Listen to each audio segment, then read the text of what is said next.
చంద్రబాబు నాయుడు గారిది ఎప్పుడు కానీ ఒక అవకాశవాదం అన్నమాట.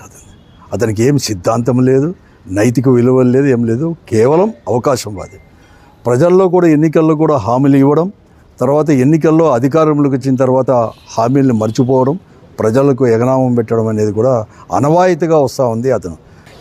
ఈ ఎన్నికల్లో ఈ కూటమి ఏదైతే కూటమిలో భాగస్వాములైన 3 పార్టీలు కూడా, తెలుగుదేశం పార్టీ, జనసేన పార్టీ, భారతీయ జనతా 3 పార్టీలు కలిసి సూపర్ 6 అనే హామీలు కూడా ఇచ్చేసి ఆ రోజు ముఖ్యమంత్రి ఉన్న జగన్మోహన్ రెడ్డి గారని వైఎస్ఆర్ కాంగ్రెస్ పార్టీ ప్రభుత్వం నవరత్నాల పేరిట ఏదైతే హామీ పథకాలు రూపొందించి అమలుపరిచామో అంతకంటే ఎక్కువ చేయలేను, ఆర్థిక పరిస్థితి ఇంతకంటే కూడా అలౌ చేయదు, ఇంకా కూడా మాకు ముందుకు పోవడం కాదు అని చెప్పి జగన్మోహన్ రెడ్డి స్పష్టంగా చెప్పినా కూడా నాకు సంపద సృష్టించే తెలుసు, నాకు అనుభవం ఉంది అని చెప్పి అనేక మాటలు ఇచ్చి హామీలు ఇచ్చి ప్రజలను నమ్మించి ఓట్లు వేసుకొని ఈరోజు కూడా చెప్తున్నాడు. కానీ నేను చాలా కూడా బాధాకరం. ఈరోజు కూడా 14 సంవత్సరాల అనుభవం ఉండే ముఖ్యమంత్రిగా ఈరోజు కేవలం అన్నీ కూడా చెప్పేసి ఏదైతే ఎవరు చాలామంది పూర్వకాలం సామెత అనేది కూడా మోకాలికిను బోడిగుండుకు వచ్చేసి ముడి పెడుతూ ఈరోజు సూపర్ 6 హామీలకు వృద్ధి రేటుకు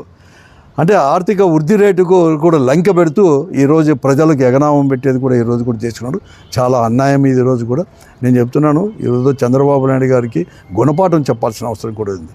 ప్రజాస్వామ్యంలో ఎన్నికల్లో ప్రజలకు హామీలు ఇచ్చి అమలు పరచకపోతే ఇటువంటి వారందరినీ కూడా శిక్షించాల్సిన అవసరం ఉంది. ప్రజాకోర్టులో ఒక పెద్ద ముద్దాయి చంద్రబాబు నాయుడు గారు, పవన్ కళ్యాణ్ గారు అని కూడా చెప్పక తప్పదు. వీరిని శిక్షించాల్సిన అవసరం ఉంది. అందుకోసమే వైఎస్ఆర్ కాంగ్రెస్ పార్టీ జగన్మోహన్ రెడ్డి గారి నాయకత్వంలో ఈరోజు మేము ప్రతిపక్షంలో ఉండవచ్చు, మేము ఒక ప్రధానమైన ప్రతిపక్ష పార్టీగా ఈరోజు కూడా ఏదైతే ఎన్నికల సమయంలో హామీలు ఇచ్చి ప్రభుత్వంకి వచ్చారో, గద్దె ఎక్కారో, ఆ హామీలో అమలుపరిచే బాధ్యత ప్రతిపక్ష పార్టీగా మేము తీసుకొని ఈ ప్రభుత్వానికి, ఈ ముఖ్యమంత్రికి అందరినీ కూడా మెడలు వంచైనా కానీ అవి అమలు పరిచేటట్లు కూడా చేయడానికి పోరాటానికి సిద్ధమవుతా ఉన్నాం మేము వైఎస్ఆర్ కాంగ్రెస్ పార్టీ. నేను అలాగే ప్రజలందరికీ నేను మనవి చేస్తున్నాను, పోరాటాలకు కూడా సిద్ధం కండి అని చెప్పేసి కూడా మేము